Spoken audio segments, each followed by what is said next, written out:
Hello everybody, welcome back to Listen, I Have an Idea. I am Heidi and today is day 17 of NaNoWriMo 2017.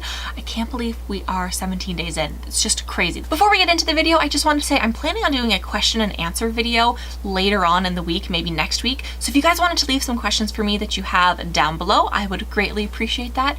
And if nobody leaves a question, I'll probably just end up doing a quiz. If you watched yesterday's video that I posted, you would know I stayed up pretty late trying to write, and I'm pretty much on track, which is really great. I posted that video early on in the day yesterday, and then after I had posted it, I had run into a few issues with my writing regarding the research aspect of it. I did post a video last year about research, and I kind of wish I watched it before I started doing the research that I did yesterday. So I figured today I would compile a list of tips and tricks, things that have helped me within the past 24 hours, and things that have helped me kind of all throughout the month, and hopefully will help you too. Tip number one is to start with very broad research. This is not something that I've done every single time, but it is really important if you're starting off with a rather dense topic to start with very broad questions. The thing that I was researching was a very difficult scene that I was trying to write, and I figured I'm just gonna type in a few questions on Google, watch a few YouTube videos, and then maybe we will see if that worked. And I couldn't find the exact topic that I was looking for on either of them,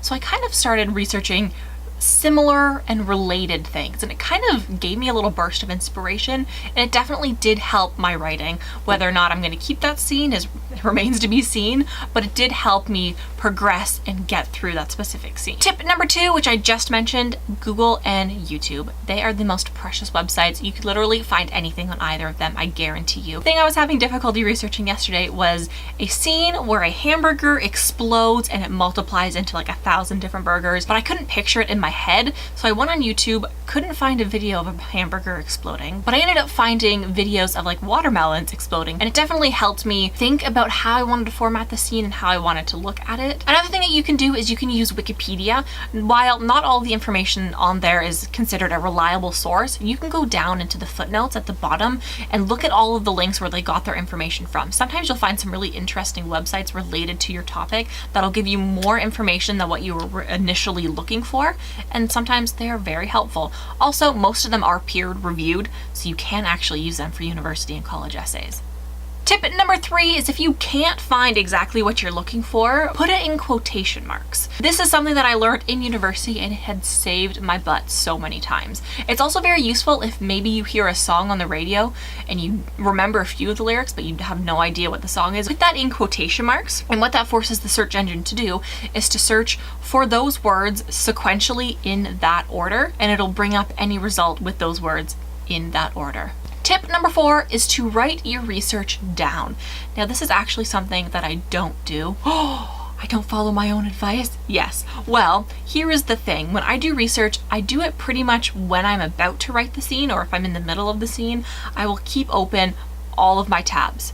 I know, it's crazy. I have like 6 programs running and like 10 tabs open at once, and it slows down my computer, but I like having the ability to be able to just quickly go and look at the stuff that I'm trying to research. Another thing that you can do is copy and paste the links into their own separate document, and maybe write a little title saying, this is exactly what this link leads to. Tip number 5 is to use Pinterest and Google Maps. Now, Google Maps is totally self-explanatory. If you're writing a story based in a particular location, it's totally beneficial to go on Google Maps and walk the streets in Street View. This will help you get a better sense of what the area is like, and while it only really shows you one perspective in like one season, you can actually flip back through and see what it was like in years previous. The other thing I mentioned a few days ago, I guess, was to use Pinterest and to save images on there and save them on Instagram. It's definitely great to be able to see these images that are very photographic, as in a professional photographer took the photos, and to be able to save them and use them as kind of like an inspiration bank. And while yes, it's part of your research,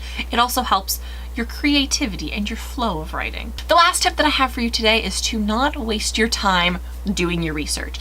I know this sounds counterproductive. Yes, you want to make sure that you have a lot of research and enough to be able to make what you're writing sound very truthful. Sometimes I find, at least myself, spending way too much time doing research on YouTube and watching silly videos. One of the things that I've been doing with research is setting a writing sprint on the NaNoWriMo website. So say I want to research for maybe 10 minutes, I'll set a sprint on there, and as soon as that 10 minutes is up, up, the beeper will go off and I'll be like, okay, I'm ready to get back into writing with hopefully enough information. Just know that this is supposed to be a writing challenge where you're supposed to get in 50,000 words in a month. So if you're spending a lot of time researching and not a lot of time writing, decide what's important for your novel. It's all up to you. It doesn't matter if you complete the 50,000 words in the month. These are just tips that I found helpful for me. So the question of the day today is, have you guys found something in your research that has changed the course of your novel?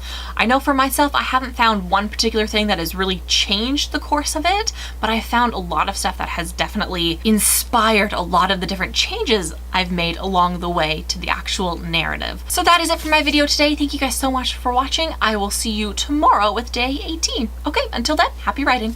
Bye.